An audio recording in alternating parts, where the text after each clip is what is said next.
Well, thousands of farmers are, as we speak, closing in on Westminster to vent their fury over changes to make them start paying inheritance tax on properties worth over £1 million. And they're going to be joined by one very high-profile farmer, Jeremy Clarkson. He's leaving diddly squats to make his way to Westminster, despite the fact his doctor apparently told him not to do it. After his heart surgery, he's been told to leave it, but he's gone. He says the government wants to cleanse the countryside of farmers, and he feels so impassioned about it. He's going to be there today. Well, joining us now is Bill Rammell. Now, he is a former Labour minister who says only the wealthiest of landowners are going to be hit by this inheritance tax change. That is fiercely contested by a young farmer, Rebecca Wilson. Rebecca's farm has been in her family for almost 100 years and says farmers are at breaking point. Very good morning to you both. Morning both, hi. So, Rebecca, are you one of those very, very wealthy farmers who are in farming for the tax dodge, the avoidance, and you can easily afford to pay a 20% inheritance tax when you inherit the farm? Well, I wish I was one of those very wealthy farmers.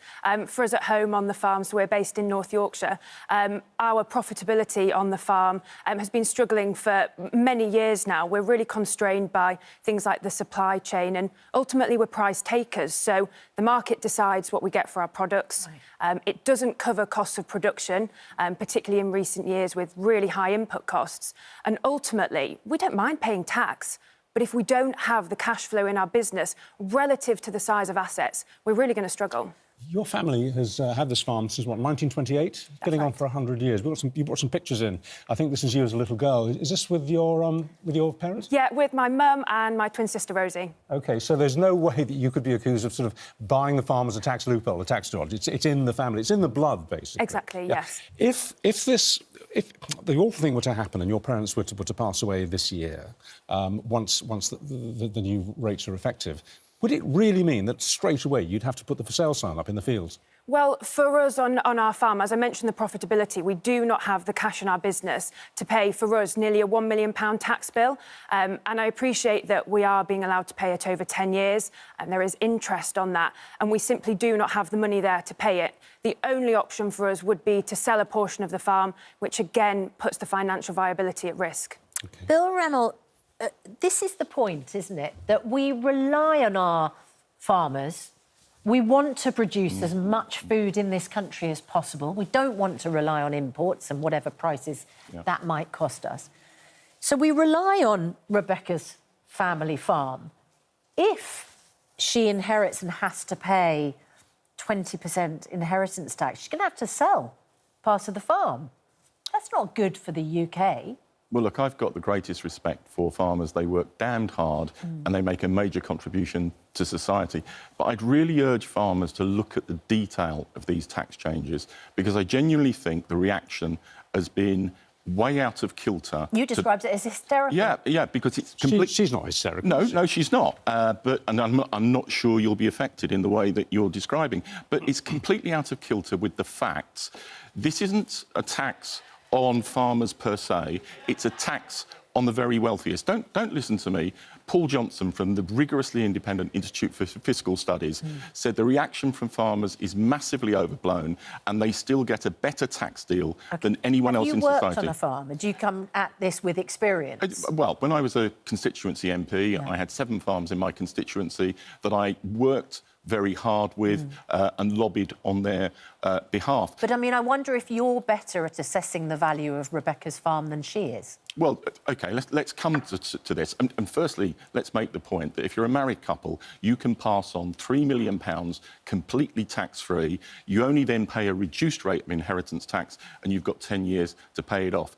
The estimates, the Treasury estimates 500 out of 209,000 Yes, and the farmers counter that with 70,000. Yeah. So there's a huge and that's the discrepancy. 500 compared to 70,000. And, Richard, that's the Country Landowners Association, which acknowledge that their figures should be treated with caution. Look at independent... It's still a big gap, isn't it? But DEFRA's figures suggest 66% of farms. DEFRA's own figures, which are at odds with the Treasury. And actually, if there is confusion over figures, how on earth do you expect farmers to be confident to invest in our businesses for the future, to pass it on for the next generation? We work extremely hard, which I'm very grateful that you acknowledged, but why should we keep working hard for less than minimum wage, long hours, very, very difficult working conditions? We're doing it to keep food on the shelves and as cheaply as possible for consumers. But Rebecca, let's come to the DEFRA figures, because the Secretary of State has said the NFU have completely distorted the DEFRA figures, that they believe that the vast majority of farmers will be unaffected. If there's a real concern about the figures, then sit down with the government and bottom it out. But We've tried to... The government don't consult. Hold on, Rebecca. The old tax regime had massive discrepancies within it. 2/3 of what was a tax break went to the wealthiest landowners in the country, people worth £5 million or more, and 50% went to people who weren't even traditional farmers, people who just got into farming to get a tax break. Isn't there something rather unpleasant about the language which is being used here? I mean, you have used the word hysterical, and you've also said you think farmers should look at the detail. Well, a lot of farmers have said that they have. They've sat down, they've looked at the detail, and they say it's a nightmare, and that their families, when they die, are going to lose the farm. So you say they should look at the detail, but they say that they have.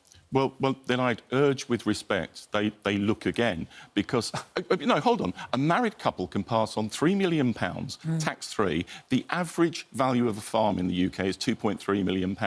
So by the very nature of that, the vast majority are not going to be affected. Well, as long as they're all of those are run by married couples, which they won't be. Yeah, but there's still then a significant tax break for farmers per se that no one else in society... Are you reassured, Rebecca, that if... Because your parents are married, presumably, that they can pass on £3 million, which means that the large proportion of the value of the farm would be covered by tax relief? Well, I think it's typical to pull out the headline figures of you'll be OK for £3 million, because that really grabs the public's attention, and really paints the picture of farmers as millionaires. But ultimately, and my farm is one of those, like many farms across the country, £3 million is only realisable in very specific circumstances. It relies on the person who's handing down the farm to live for 7 years without actually living on the farm, without drawing an income from the farm. So the specific circumstances will not fit for everybody. Rebecca, you could, of course, avoid inheritance tax completely if your parents gifted you the farm 7 years before they died. Is there any possibility of that happening in your family? There is some possibility, but actually it relies on people, of my kind of parents' age and older, having had the money to afford to put away for a pension, for example, to rent a house or buy a house. And most farmers simply do not have that spare income to leave the farmhouse. Bill, do you think... But you know what? What I learnt in government is that tax and spend is a zero-sum game.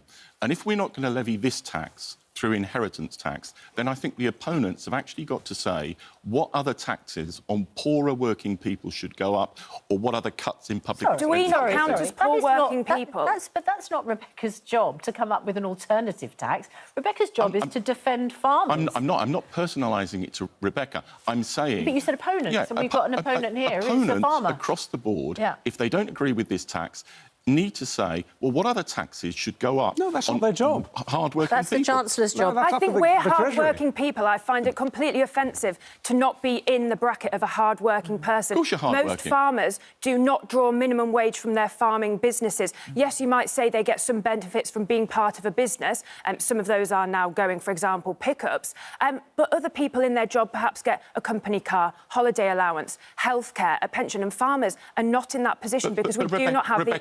But, Rebecca, I heard you say that you'll be affected to the tune of £1 million of inheritance tax. A quick calculation suggests to me that that means the value of your farm is worth £10 million. Now, you've worked hard for that. Your family have worked hard for that. But I don't see why, passing on that level of wealth, you should be treated differently to everybody else in society. How did it come to 10 million? £1 million inheritance tax above the £3 million threshold is about £200,000. But Rebecca disputes that £3 million threshold. Why?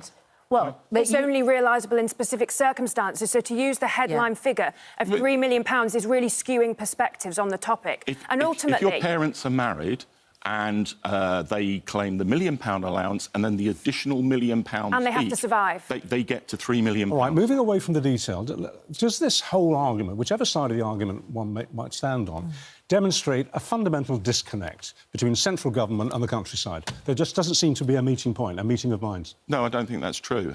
You know, do you think that's I true? think if farmers were coming at this saying that the bureaucracy around the grants they have to apply for is far too complicated, I'd have massive sympathy, and the government understands that and needs to reform it. Do you But I think don't that there's a there's disconnect? I think we're completely distorting the issue here, going on to grants. You know, the basic payment scheme actually, for me, subsidised the costs of food production, therefore kept food cheap. Sure. The sustainable farming incentive is not a direct replacement for the payments we were getting under the basic payment scheme. We have to put inputs in to achieve ambitious, you know, we're fine with that, ambitious environmental aims. It does, to some extent, put food security at risk for some actions under the sustainable farming incentive.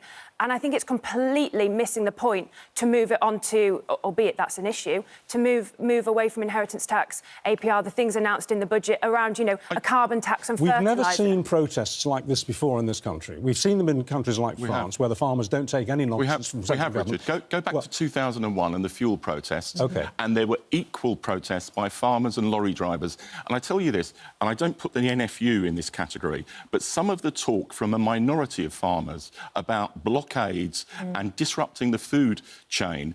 Go back to 2001, the farmers very quickly lost public support when they went down that road, and I would urge against it. Are you planning on blockading the food chain? Well, ultimately, what we're doing today is the first step. If we don't get any progress with that, and farmers don't want to stop food getting to consumers. We know that it's not their doing. However, we are at breaking point. We are at our wits' end, and actually, public support now is on side. We don't want to break that. OK. We're desperate. Thank you both both. very We'll much let indeed. you go because you've got a protest to attend. And then you've got to go back to the snow. Yes. Have you got much snow up there this morning? There is a bit up there, yeah. I bet there is, Is yeah. there? OK, both, thank Bill, you for thanks very coming much in. indeed. All right.